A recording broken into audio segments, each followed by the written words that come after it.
오늘은 누가복음 5장 12절에서 26절까지의 말씀을 함께 묵상하도록 하겠습니다. 누가복음 5장 12절에서 26절까지의 말씀입니다. 신약성경 96쪽 근처를 찾아주시면 되겠습니다. 교독하겠습니다. 예수께서 한 동네에 계실 때에 온몸에 나병 들린 사람이 있어 예수를 보고 엎드려 구하여 이르되 주여 원하시면 나를 깨끗하게 하실 수 있나이다 하니 예수께서 손을 내밀어 그에게 대시며 이르시되 내가 원하노니 깨끗함을 받으라 하신대 나병이 곧 떠나니라. 예수께서 그를 경고하시되 아무에게도 이르지 말고 가서 제사장에게 네 몸을 보이고 또 네가 깨끗하게 됨으로 인하여 모세가 명한 대로 예물을 드려 그들에게 입증하라 하셨더니 예수의 소문이 더욱 퍼지매 수많은 무리가 말씀도 듣고 자기 병도 고침을 받고자 하여 모여오되 예수는 물러가사 한적한 곳에서 기도하시니라. 하루는 가르치실 때에 갈릴리의 각 마을과 유대와 예루살렘에서 온 바리새인과 율법 교사들이 앉았는데 병을 고치는 주의 능력이 예수와 함께 하더라. 한 중풍병자를 사람들이 침상에 메고 와서 예수 앞에 들여놓고자 하였으나 무리 때문에 메고 들어갈 길을 얻지 못한지라 지붕에 올라가 기와를 벗기고 병자를 침상째 무리 가운데로 예수 앞에 달아내리니 예수께서 그들의 믿음을 보시고 이르시되 이 사람아 네 죄 사함을 받았느니라 하시니 서기관과 바리새인들이 생각하여 이르되 이 신성 모독하는 자가 누구냐 오직 하나님 외에 누가 능히 죄를 사하겠느냐. 예수께서 그 생각을 아시고 대답하여 이르시되 너희 마음에 무슨 생각을 하느냐 내 죄 사함을 받았느니라 하는 말과 일어나 걸어가라 하는 말이 어느 것이 쉽겠느냐. 그러나 인자가 땅에서 죄를 사하는 권세가 있는 줄을 너희로 알게 하리라 하시고 중풍병자에게 말씀하시되 내가 네게 이르노니 일어나 네 침상을 가지고 집으로 가라 하시매 그 사람이 그들 앞에서 곧 일어나 그 누웠던 것을 가지고 하나님께 영광을 돌리며 자기 집으로 돌아가니 함께 읽겠습니다. 모든 사람이 놀라 하나님께 영광을 돌리며 심히 두려워하여 이르되 오늘 우리가 놀라운 일을 보았다 하리라. 네, 오늘 본문은 너무나 익숙하기도 하고 참 많이 들었던 사건이기도 합니다. 예수님께서 행하신 두 가지 기적을 기록하고 있는데요. 첫 번째는 나병 환자를 고치는 그런 사건이죠. 12절에서 16절까지의 본문입니다. 그리고 두 번째는 중풍병자를 치유하시는 예수님의 모습을 기록하고 있습니다. 17절 이후 26절까지의 내용이죠. 먼저 이 나병 환자를 깨끗하게 하신 이 사건을 살펴보자면 예수님께서 한 마을에 계실 때에 이 나병에 걸린 사람이 예수님 앞으로 나와서 간청을 합니다. 12절 예수께서 한 동네에 계실 때에 온몸에 나병 들린 사람이 있어 예수를 보고 엎드려 구하여 이르되 주여 원하시면 나를 깨끗하게 하실 수 있나이다 하니 잘 아시다시피 나병이라는 이 병이 단순한 피부병이 아니라 종교적으로 부정한 병으로 당시에 분류가 되어 있었습니다. 그래서 이제 사회적으로 격리된 그런 삶을 살 수밖에 없었죠. 일반인들과 함께 살 수가 없었던 겁니다. 법적으로도 그렇고 종교적인 관념상으로도 그렇고 지금은 이 나병을 한센병이라고 부릅니다. 이 한센병으로 불리는 이 병은 불과 제 기억으로 몇십 년 전까지만 하더라도 이 마땅한 그런 완벽히 치유하는 그런 치료법이 개발되지 않아서 여전히 그 당시와 마찬가지로 사회적으로 격리되어 있었습니다. 부산에는 동네 이름이 뭐죠? 소록도 그 부산은 아니잖아요. 용호동 이기대 있고 한 그쪽 용호동이었던 것 같아요. 거기가 그냥 이렇게 외지게 사회가 격리돼 가지고 거기다가 이 그 한센병 환자들을 일종의 집상천이죠. 이렇게 모여놓고 거기 살라고 했던 기억이 있는데 지금은 없어졌습니다.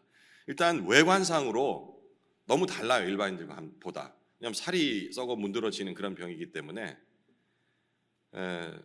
접촉하는 것조차도 왠지 이게 전염될 것 같고, 뭐 아시다시피 한센병이 이렇게 피부 접촉으로 되는 건 아니라는 거는 아마 의학적으로 알고 계실 거예요. 근데 의학적으로 아는 것과 심리적으로 이렇게 꺼려지는 것은 또 별개니까, 아무튼 그런 어떤 그 한센병, 나병이었기 때문에 지금 현대 의학 기술과는 비교할 수 없을 정도로 낙후되어 있던 그 당시를 본다 한다면 너무나 이렇게 사회로부터 격리당하는 것이 이상하지 않았을 정도의 그런 상황이었습니다. 그런 나병 환자가 사회 안으로 들어오는 것도 금기시될 텐데 지금 예수 앞에 무릎 꿇고 간청을 하는 거죠. 여기서 주목할 단어가 12절 후반부에 있는 주여 원하시면이라는 단어에 우리가 포커스를 좀 맞출 필요가 있습니다. 원하시면이라는 단어, 예수의 치유 능력이 아닌 치유의 의지, 그 치유 능력 기본인 거고, 예수님께서 고치려고 하는 마음, 예수님의 그 의지를 지금 요구를 하는 겁니다. 자신으로 인해 그분이 부정해지는 것이 아니고 예수님으로 인하여 자신이 정결해질 것을 확신하고 있는 것이겠죠. 하지만 이 모든 것이 전적으로 예수님의 의지에 달려 있다라고 이 환자는 판단을 하고 있는 겁니다. 대단한 통찰력 아닙니까? 가능하시면 좀 부탁드립니다, 이 얘기가 아니고, 원하신다면, 예수님께서, 당신께서 원하신다면 고쳐질 줄 제가 믿고 있습니다 라는 그런 통찰을 가지고 고백을 하고 있는 겁니다. 이에 예수께서는 손을 내밀어서 그에게 직접 손을 대시면서 말씀하시죠. 13절, 예수께서 손을 내밀어 그에게 대시며 이르시되 내가 원하노니 깨끗함을 받으라 하신대 나병이 곧 떠나니라. 우리가 좀 여기서 좀 더 깊이 있게 예수님의 이 병 고치는 행위가 가지는 그 의미를 생각하려면 당시 유대인들이 지키던 이른바 모세 율법에 적혀 있는 그 정결법을 떠올릴 필요가 있습니다. 정결한 자가 부정한 것에, 부정한 물건에, 사물에 혹은 사람에게 손을 대면 같이 부정해진다라는 것이 바로 정결법의 그 기본 골자가 되겠습니다. 이렇게 부정한 자로, 이 정결법에 따라 부정한 자로 분류된 나병 환자에게는 일반인이, 멀쩡한 사람이, 소위 말하는 정결한 사람이 가까이 갈 수 있는 최소한의 거리가 있습니다. 최소한의 거리라는 것은 그 거리 이상은 가까이 가면 안 되는 거죠. 나아가서 그 거리 가까이 가는 걸 넘어서 손을 댄다라는 것은 불가능한, 법적으로도 불가능한 그런 일이었습니다. 그런데 예수님 마치 그 율법을, 모세를 통해 내려준 그 율법을 무시하는 듯이 나병 환자를 직접 손으로 지금 만진 겁니다. 그렇게 기록이 되어 있죠? 손을 내밀어 그에게 대시며 이르시되, 이런 행동이 나중에 예수님의 사역을 어떻게, 그 사역의 발목을 어떻게 잡을 것인지 몰랐을까요? 알았을 겁니다. 그죠? 일부러 그렇게 하시는 겁니다. 지금 이 행동만 보면 마치 율법을 무시하는 듯한 그런 느낌을 받을 수가 있습니다. 받는 것이 어쩌면 보편적인 시각일 수 있겠습니다. 예수님은 병 고침을 받은 나병 환자에게 이어서 이렇게 말씀하시죠. 14절, 예수께서 그를 경고하시되 아무에게도 이르지 말고 가서 제사장에게 네 몸을 보이고 또 네가 깨끗하게 됨으로 인하여서 모세가 명한 대로, 모세가 명한 대로라는 것은 율법에 적혀있는 대로 예물을 드려 그들에게 입증하라 하셨더니, 어떤 내용인지 기억하시죠? 레위기도 나와 있고, 정결법에 따라서 이 나병 환자가, 참 이것도 그런 게 스스로 치유가 되는 병이 아닌데 만약에 낫거든 제사장에 가서 먼저 보이고 판정을 받은 후에 그 다음에 사회로 복귀하도록 하여라라는 이제 그 명령이었어요. 이것은 모세 율법에 있는 내용이거든요. 만약에 예수님께서 이 율법을 완전히 무시한 것이라 한다면 이렇게 모세 율법을 따라서 이후의 행동을 취하여라라고 명령하실 이유가 없겠죠. 이 이후에 이어질 여러 기적들, 오늘은 이제 그 중풍병자까지 보게 되는데 이 이후에 이 누가복음 쭉 이어지고 있는 여러 기적들을 통해서 예수님께서는 정통 유대인들과 그리고 이 바리새인들에게 신성모독이라는 오해와 비판을 받게 됩니다. 하지만 이것이 율법을 폐하려고 오신 것이 아니고 하신 것이 아니고 율법을 완성하고자 함이라는 사실은 우리가 이미 여러 본문들을 통해서 확인한 바 있습니다. 15절, 예수의 소문이 더욱 퍼짐에 수많은 무리가 말씀을 듣고 자기 병도 고침을 받고자 하여 모여오되 예수는 물러가사 한적한 곳에서 기도하시니라. 네, 십자들 전반부에 나병 환자에게 자신의 병이 고쳐지게 된 경위를 아무에게도 알리지 말라고 예수님께서 말씀하셨죠. 이거 오늘 본문 표현대로 하면 경고를 하셨습니다. 하지만 이 소문은 금세 퍼져나갑니다. 이거는 나병 환자가 명령을 어기고서 예수님 명령을 어기고서 막 이렇게 소문을 냈다라기보다는 한번 상상을 해보십시오. 나병 환자면 온 몸이 일반인들과 다른 모습이에요. 그냥 딱 봐도 구분이 되는 그런 사람인데, 혹은 그를 잘 알고 있었던 주위의 사람이란다면 이 나병 환자의 상태를 분명히 알 텐데 예수님한테 갔다 와서 깨끗하게 나은 거예요. 눈으로 봐도 확 표시가 나잖아요. 이게 소문이 안 날 수가 있겠어요? 나병 환자 특별히 떠들었다기보다는 그냥 주위에서 보고서 바로 눈치를 챈 거죠. 이렇게 되니까 각종 환자들이 예수님을 만나려고 모여드는 것은 당연한 수순이겠죠. 이때 예수님이 한적한 곳으로 가셔서 기도하셨다라고 누가는 기록합니다. 피곤하셔서 그러셨을까요? 너무 많으니까 감당이 안 돼서? 그런 건 아닐 거잖아요, 그죠?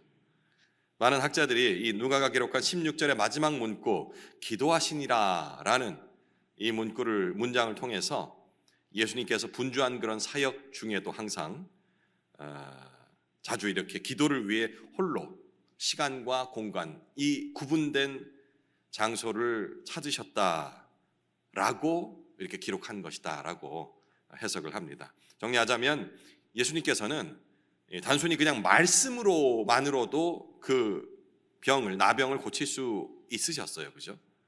그럼에도 불구하고 직접 손을 대심으로 당시에 사회적 금기, 종교적 금기 사항을 깨신 겁니다. 의도적으로. 단순히 의사가 병자를 고치는 그런 행위가 아닌 나병 환자가 앓고 있는 실제적인 근본적인 영혼의 병을 긍휼한 마음으로 고치시고자 하는 그러한 행동이라고 볼 수가 있겠죠. 그냥 일반 병만 고친다면 말로도 충분히 하실 수도 있는데 금기사항을 굳이 실천하시면서 보여준 것은 내가 단순히 이 사람의 나병 자체를 고치려고 하는 것이 아니고 그 안에 뿌리 깊은 영혼의 치유를 원한다. 긍휼의 마음을 보이시는 그런 행위라 할 수 있겠습니다. 하지만 동시에 모세의 율법을 존중하면서 제사장에게 가서 확인을 받도록 하였습니다. 이것이 앞서 잠깐 말씀드렸습니다마는 바로 마태복음 5장 17절에 예수님께서 직접 하셨던 말씀이죠. 율법을 폐하는 것이 아니라 완성하고자 함이다라는 이 말씀을 기본으로 원칙을 세우고 있다는 것을 보여주는 것입니다. 그리고 기적 이후에 예수께서는 한적한 곳에서 기도하셨다라고 했는데 이것이 바로 이 기도가 어떤 의미냐면 하나님과의 관계를, 예수님이 지금 이 땅에 오신 것은 신이시면서 하나님의 아들이시면서 동시에 나약한 인간의 모습을 가지고 오셨거든요. 그런 의미에서 피곤도 느끼시고 아픔도 느끼시는 그런 인간적인 모습들을 어떻게 극복하고 힘을 받으셨는가라는 부분을 바로 예수님께 하신 이 기도 행위, 하나님과의 관계를 끊임없이 유지하는 그런 관계성으로서, 관계 행위로서 우리가 이해할 수가 있을 것 같습니다. 여기서 우리가 힌트를 얻는 거죠. 우리가 무시로 기도하는 이유, 그죠? 예수님께서 본을 보이셨듯이 하나님과의 관계를 계속해서 확인하고 에너지를 공급을 받는 것입니다. 이제 17절 이후는 중풍병자를 치유하시고 죄를 사하시는 모습을 기록하고 있습니다. 마가복음에서는 이 사건이 일어난 곳을 구체적으로 지명을 밝히질 않습니다. 지금이 우리가 누가복음이죠. 예, 마가복음에서 밝히죠. 누가복음에서 밝히질 않죠. 예, 마가복음에서는 이렇게 찾아보면은 가버나움이라고 콕 집어서 얘기를 해요. 예. 그런데 지금 우리 누가는 이 구체적인 장소를 언급하지 않고 생략하고 바로 그냥 사건 자체로 이 서사로 들어가지 않습니까? 우리가 성경을 읽으면서 같은 사건을 좀 다른 각도나 혹은 다른 수치로 기록한 것 때문에 가끔 좀 혼동될 때가 있어요. 그죠? 이것은 어느 한쪽이 이거 좀 잘못 착각해서 잘못 기록한 것이 아닐까라고 그렇게 그 생각을 하기보다는 어떤 관점에서 어떤 부분을 강조하기 위해서 이 편집자, 뭐 저자라고도 이렇게 표현하는데 저자보다는 제 생각에 편집자라는 그 단어가 훨씬 더 나을 것 같아요. 영어로 하면 에디터인데, 그러니까 저자는 하나님이세요. 하나님의 감동으로 이 기록을 한 기록자죠, 그죠? 이 기록자는 그것을 받아 적은 그 정도까지이기 때문에 우리가 이제 흔히 생각하는 저자라 그러면은 자기 생각을 가지고 뭔가를 적은 최초의 창작자를 이렇게 저자라고 많이 얘기하니까 조금 더 의미를 구분하자면, 제가 뭐 단어 가지고 딴지를 걸자는 게 아니고 그런 편집자라는 의미가 훨씬 더 맞을 것 같아요. 예.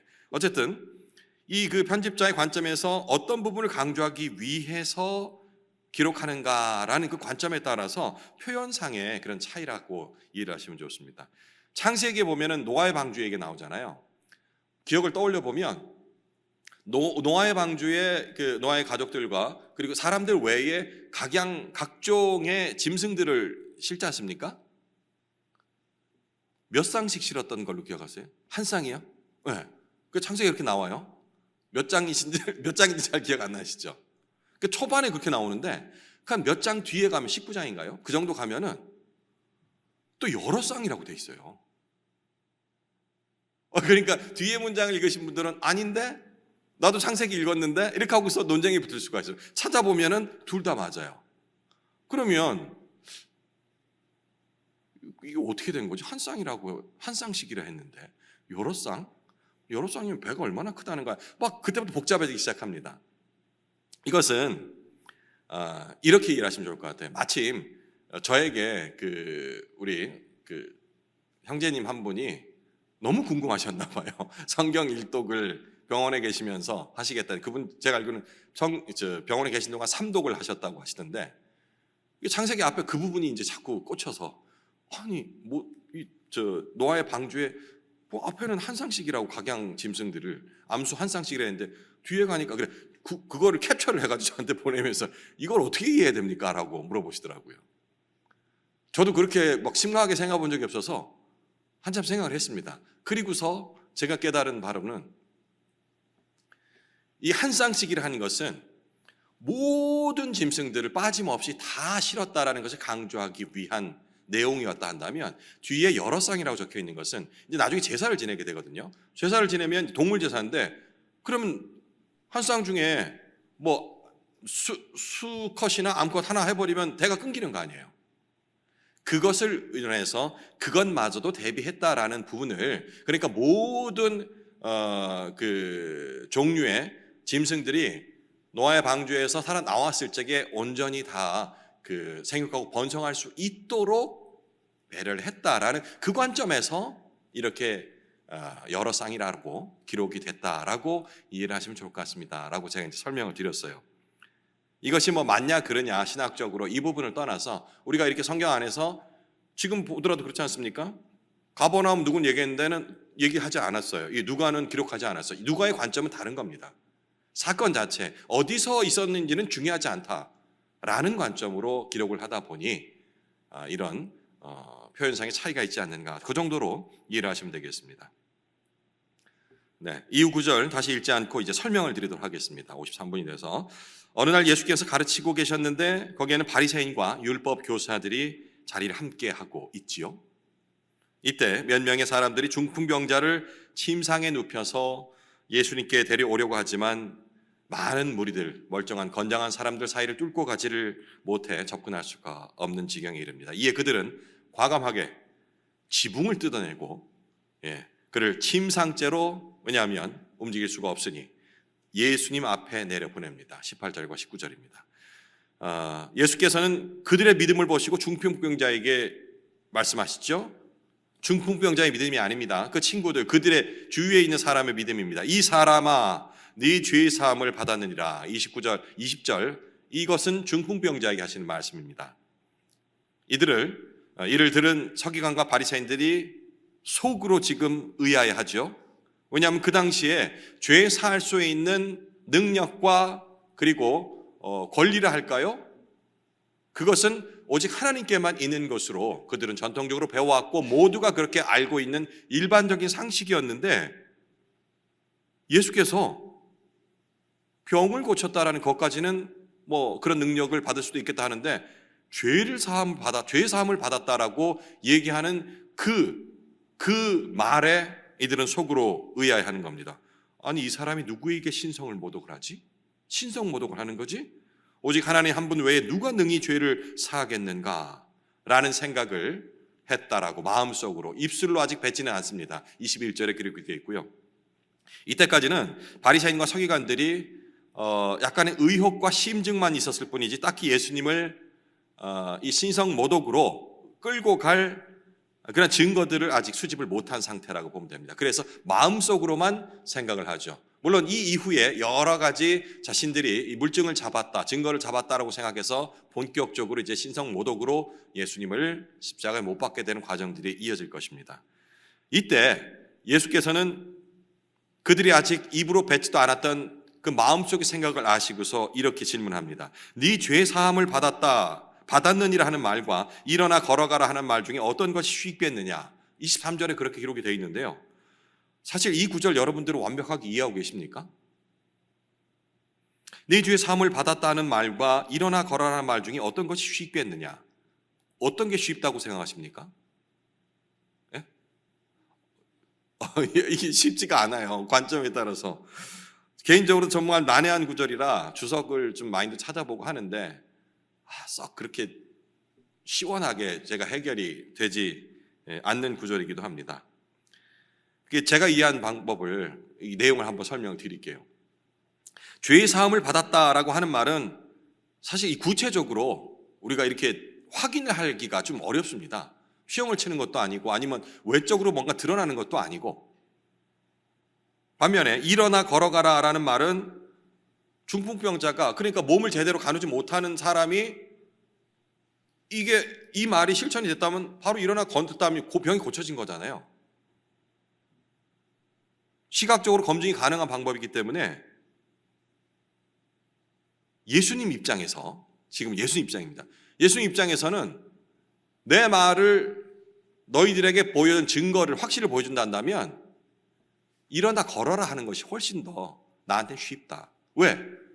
보면 아무도 다른 얘기를 하지 못할 테니까. 하지만 내가 죄사함을 받았다라고 얘기를 한다면 이것은 시각적으로 눈으로 증거를 보여줄 수 있는 것이 아니기 때문에 어찌 보면 이것을 내 능력을 보여주기가 쉽지가 않은 부분이다. 오히려 그것이 더 어려울 수 있다. 그런 얘기 같아요.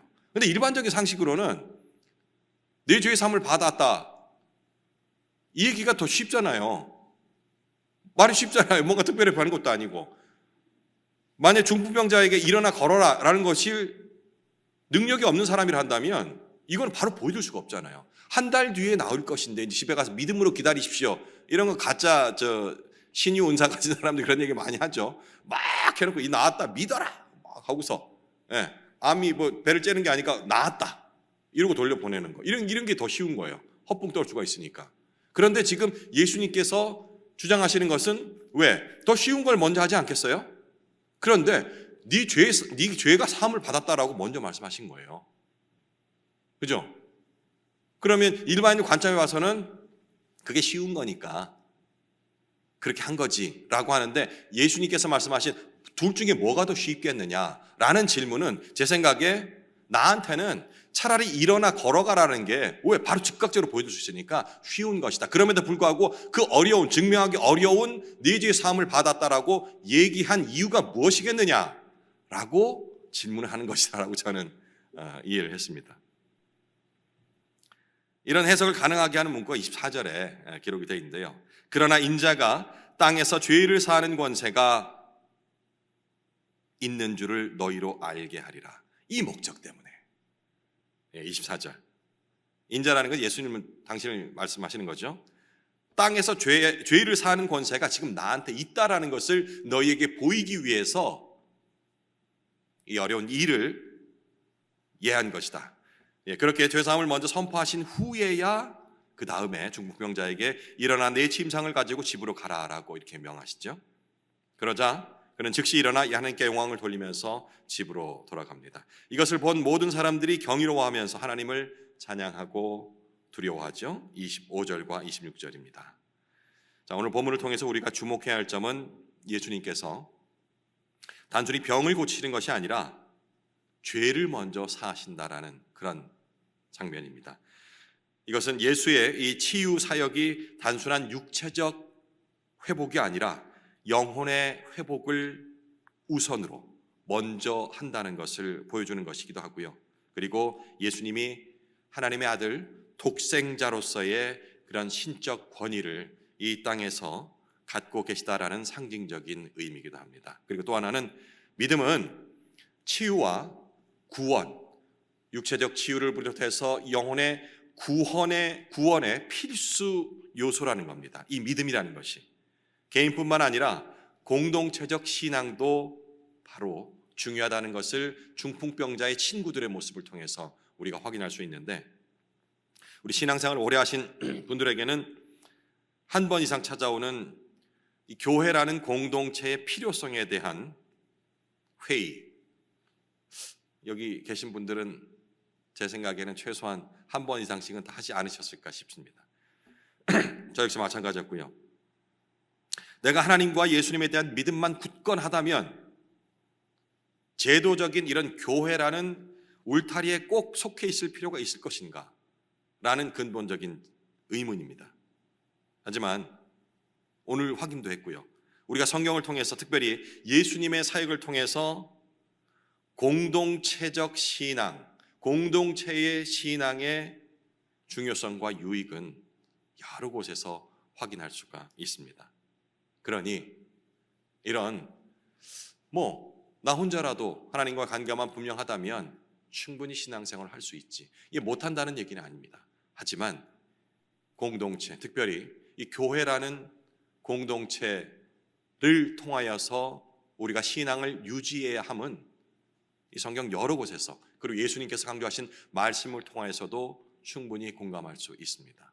혹여라도 나보다 성경을 많이 아는, 혹은 교회가 아닌 교회 밖 일종의 선교단체가 되겠습니다. 우리가 알고 있는 선교단체 중에는 이 교회라는 제도를 부정하는 그런 단체도 있습니다. 어느 단체라고 얘기를 하지는 않겠습니다만은 그들이 주장하는 대부분의 성경적인 교리들은 우리와 같습니다. 그런데 다른 것이 바로 기성교회, 이런 교회라는 제도 자체를 부정하고 오직 말씀으로만 돌아가자, 이 말씀만 있다면 우리가 교회이고, 이것은 맞는 말입니다. 그렇죠? 교회라는 것이 예배당 건물을 얘기하는 게 아니잖아요. 그러니 우리가 뜻이 맞는 사람이 뭉쳐 있다라면 그것이 바로 교회다라는 그 말 자체는 옳습니다만은 그 이면에는 뭐가 깔려 있냐면 기성교회의 모든 제도나 예배 행위 자체를 부정하고 있는 것이죠. 이것은 유익이 없습니다. 오늘 말씀 봐도 그렇죠. 중풍병자가 자신의 믿음으로 병이 고쳐졌습니까? 친구들의 믿음이었습니다. 공동체가 기도조차 할 수 없는 그 개인을 향해서 함께 한 마음을 모으고 기도를 할 때에 치유가 일어나는 것이 바로 이러한 원리와 같다라는 것. 혼자서 골방에서 내가 성경을 묵상함으로 더욱더 깊이 있게 신앙생활을 할 수 있다라고 확신이 든다면, 이 마음이 어디로부터 온 것인가? 혹시 내가 이 속해 있는 공동체의 섭섭한 마음, 인간적인 섭섭함 때문에 이런 생각을 하고 있는 것은 아닌가라고 자문을 해보시고요. 그리고 우리 공동체 신앙이 나에게 주는 유익에 대해서 점검을 한번 해보시면 좋겠습니다. 남은 시간 개인적으로 묵상을 이어가십시오.